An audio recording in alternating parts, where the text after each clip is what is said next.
Episode number 4. It was essential that K take a hand in it himself. On winter's mornings, such as this, when he was very tired, and everything dragged itself lethargically through his head, this belief of his seemed irrefutable. He no longer felt the contempt for the trial that he had had earlier.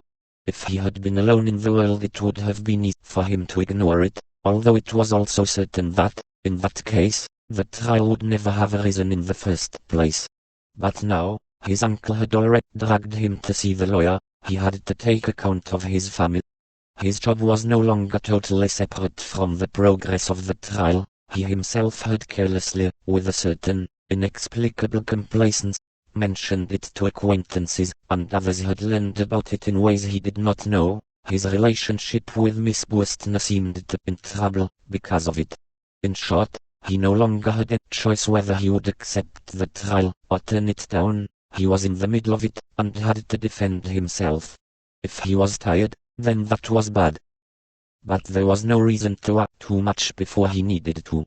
He had been capable of working himself up to his high position in the bank in a relatively short time, and to retain it with respect from everyone. Now he simply had to apply some of the talents that had made that possible for him to the trial, and there was no doubt that it had to turn out well. The most important thing, if something was to be achieved, was to reject in advance an idea that he might be in any way guilty. There was no guilt. The trial was nothing but a big piece of business, just like he had already concluded to the benefit of the bank many times, a piece of business that concealed many lurking dangers waiting in ambush for him, as they usually did, and these dangers would need to be defended against.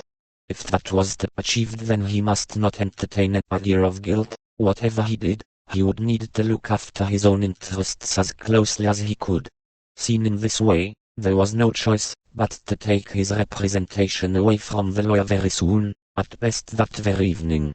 The lawyer had told him, as he talked to him, that was something unheard of, and would probably do him a great deal of harm, but Kay could not tolerate an impediment to his efforts where his trial was concerned, and these impediments were probably caused by the lawyer himself. But once he had shaken off the lawyer, the documents would need to be submitted straight away, and, if possible, he would need to see to it that they were being dealt with every day. It would of course not be enough, if that was to be done, for Kay to sit in the corridor with his hat under the bench like the others. Day after day, he himself, or one of the women, or somebody else on his behalf, would have to run after the officials, and force them to sit at their desks, and study K.'s documents, instead of looking out on the corridor through the grating. There could be no let-up in these efforts. Everything would need to be organized, and supervised. It was about time that the court came up against a defendant, who knew how to defend, and make use of his rights. But when Kay had the confidence to try and do all this, the difficulty of composing the documents was too much for him. Earlier, just a week or so before, he could only have felt shame at the thought of being made to write out such documents himself. It had never entered his head that the task could also be difficult.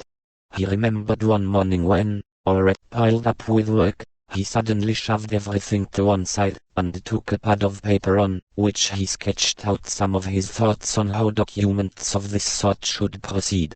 Perhaps he would offer them to that slow-witted lawyer, but just then the door of the manager's office opened, and the deputy director entered the room with a loud laugh. Kay was very embarrassed, although the deputy director, of course, was not laughing at K.'s documents, which he knew nothing about, but at the joke he had just heard about the stock exchange, a joke which needed an illustration if it was to be understood, and now the deputy director leant over K.'s desk, took his pencil from his hand, and drew the illustration on the writing pad that K had intended for his ideas about his case.